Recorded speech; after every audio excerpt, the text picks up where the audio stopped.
and work they did. And what a story, what a true story. And maybe we've just teased you because you weren't able to get to the theater. Find somebody who can bring you this DVD copy. Wonderfully told. It just moves me every time, Ken, to see Amazing Grace. Very good tears. Yes. Variety magazine made this comment. They said, a tidy story of conscience and perseverance.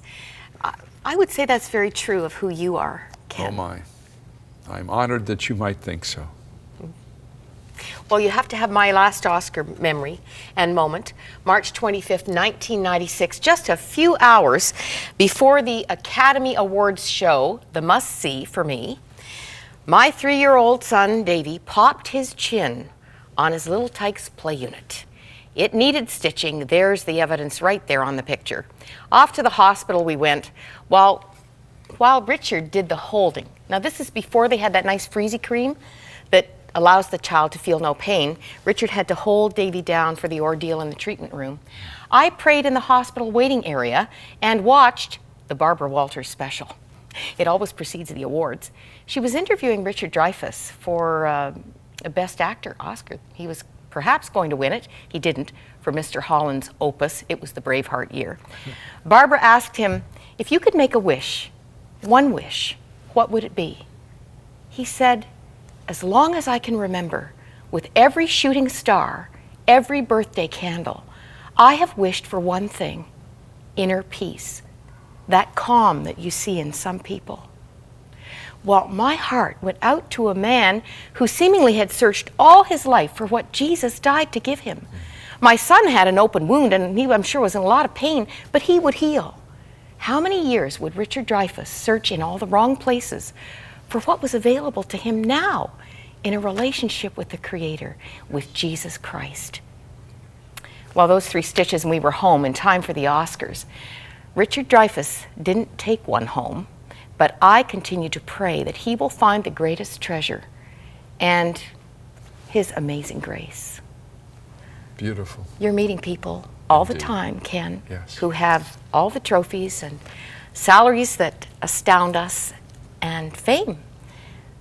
But how many in the midst know the true treasure of life?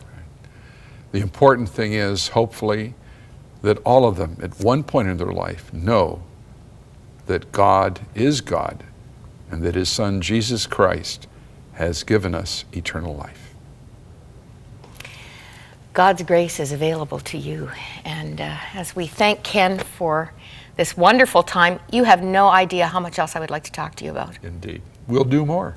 Do you know The Robe, the movie The Robe, one of my all-time favorites, yes, came out after the war, was it 1953, I yes, think? In the 50s. To rescue, certainly to celebrate religion in a communist era, but to rescue the cinema, because TV was... 20th Century Fox had developed CinemaScope, and this was the first CinemaScope film.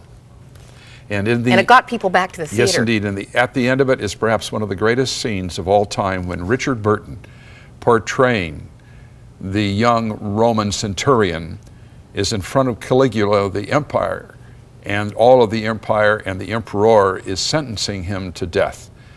And the emperor says, "Is it true what I hear that you are a Christian?" And Richard Burton, in his finest performance, replies, "It is true, sire. I am a Christian."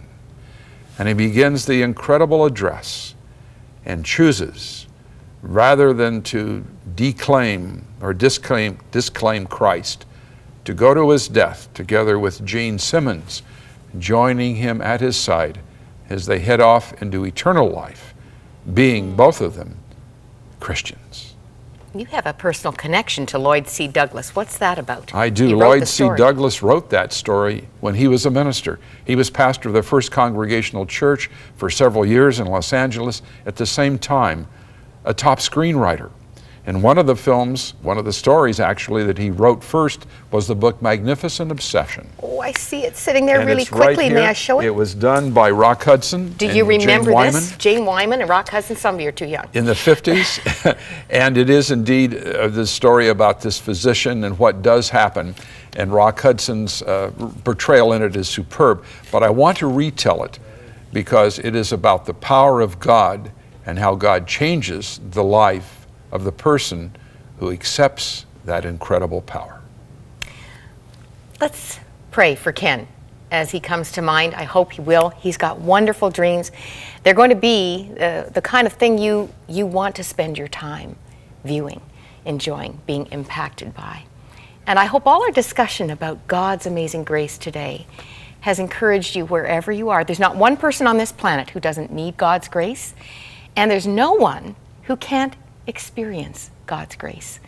We have Chris Tomlin with a very fitting close for our visit to Hollywood this week with Amazing Grace and some scenes from the movie you may yet need to see.